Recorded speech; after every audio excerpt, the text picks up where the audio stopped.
Hallo, ich bin der André vom SIP und ich habe heute unser Sortiment an Zweitaktölen für euch rausgekramt.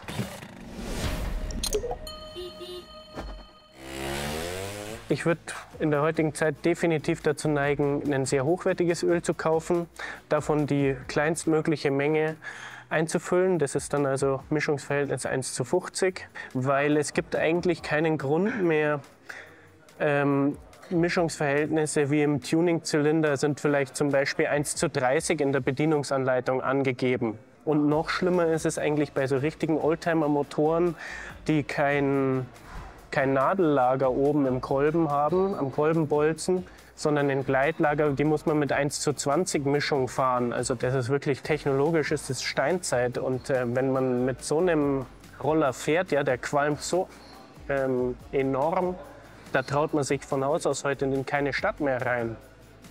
Deswegen würde ich empfehlen, ein sehr hochwertiges Öl zu nehmen, zum Beispiel von unserer Eigenmarke, 1:50 zu mischen und das aber auch exakt zu dosieren. Dafür haben wir sogar Mischflaschen auch im Programm, hier so der absolute Klassiker.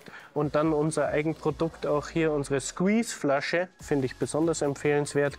Erstens kommt nur was raus, wenn man drückt, zweitens muss das Ventil dafür geöffnet sein.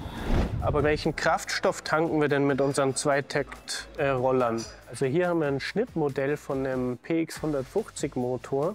Im Prinzip ist es so, wenn der Kolben ganz oben ist, am oberen Todpunkt, dann explodiert hier das Gas und schon eine Viertelumdrehung später, also jetzt, geht der Auslassschlitz auf und da strömen die Abgase schon. Das verbrannte Gas strömt dann schon aus. Das heißt, wir haben hier nur eine Viertelumdrehung Zeit, um unser ganzes Gas zu verbrennen. Und das ist anders als beim Viertaktmotor, da ist eine halbe Umdrehung Zeit, also mindestens doppelt so viel Zeit. Und deswegen ist dieser 100-Oktan-Sprit, den es gibt, also V-Power oder Super Plus, kann man auch sagen, der ist nicht der richtige, weil der ist mit Brandverzögerung und wir brauchen eigentlich einen Kraftstoff, der schnell durchbrennt und das ist normales Super. Wir sehen, von unseren eigenen Ölen haben wir 3 unterschiedliche, jeweils von den anderen Marken haben wir 2 unterschiedliche und bei Castrol und bei Motul ist es beidermals so, dass wir ein sehr gutes Öl haben und dann noch ein Rennöl für wirklich höchstleistungsfrisierte Motoren. Bei unserer Eigenmarke ist es im Prinzip auch so, aber da haben wir nochmal einen Automatikroller-Öl für kleine Motoren, 50 Kubik und sowas. Und ein normales Gebrauchsöl für größere Motoren und dann natürlich auch noch ein voll synthetisches Öl, das extrem hochwertig ist. Und dann haben wir noch Archip und Malossi als Randmarken. Das ist das Motul 710 und da ist auf der Rückseite sind verschiedene Normen angegeben, die das einhält. Dieses FD, das ist der japanische Standard, der auch mit dem ISO-Standard in etwa vergleichbar ist. Also da gibt es verschiedene Stufen von A bis D. FA zum Beispiel, das wäre jetzt eher ein minderwertiges Öl, das habe ich jetzt nirgends zu verkaufen gesehen. Dann gibt es FB, Bertha, das sind zum Beispiel Kettensägenöle. Dann gibt es FC, da haben wir hier auch im Kreis zum Beispiel hinten das Malossi-Öl, auch zum Beispiel unser SIP-Öl. Hier sind noch die anderen Standards und also FD sagt auch hier, also das ist der höchste Standard, der eingehalten werden kann. Das erfüllt dieses Öl.